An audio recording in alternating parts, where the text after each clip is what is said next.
पुरी जिला काकटपुर को एनएसी मान्यता पाइबा पई बीजेपी पक्षरु काकटपुर बंद करने सह 24 घंटा रास्ता रोक करा जायतिला।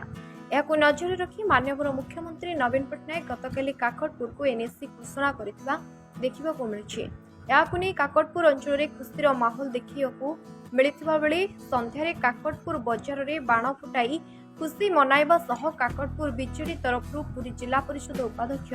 स्वाधीन कुमार नायकों तत्वावधान में काकटपुर बजार शताधिक लोकों समागम बीजेडी तरफ एक विराट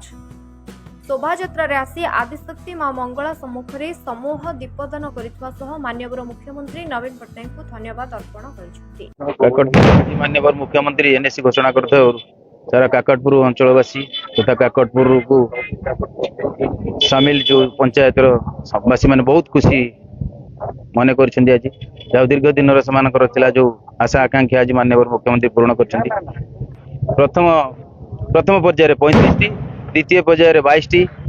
एनएसी घोषणा कर माननीय मुख्यमंत्री धन्यवाद जनाऊँ काकटपुर अंचलवासी तरफ माँ मंगला मंदिर आज दीपदान करागला। माननीय मुख्यमंत्री माँ मंगला आशीर्वाद समस्ते दीर्घायु हूँ मुख्यमंत्री पुणी षष्ठ थर मुख्यमंत्री आसन अलंकृत करने समस्त काकटपुर अंचलवासी आज समूह भाव माँ युव छात्र मातृशक्ति समस्ते आज माननीय मुख्यमंत्री पाखे मुख्यमंत्री आज जन माँ मंगला पाखे धन्यवाद देवी माननीय मुख्यमंत्री को 4.5 कोटी ओडिया स्पंदन को विजु जनता दल सभापति को दीर्घ दिन प्रतीक्षा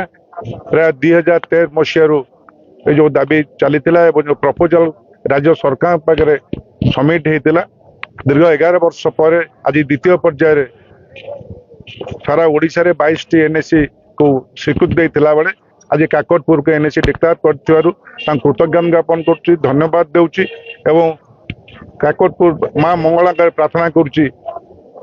आसंता निर्वाचन में पुणी षष्ठ थर बहुमत पुणी आउ थे ओडिशार मुख्यमंत्री हूँ ओडिशार दायित्व जनसाधारण को नियंतु परिवार मुखिया रुहतु एतिकी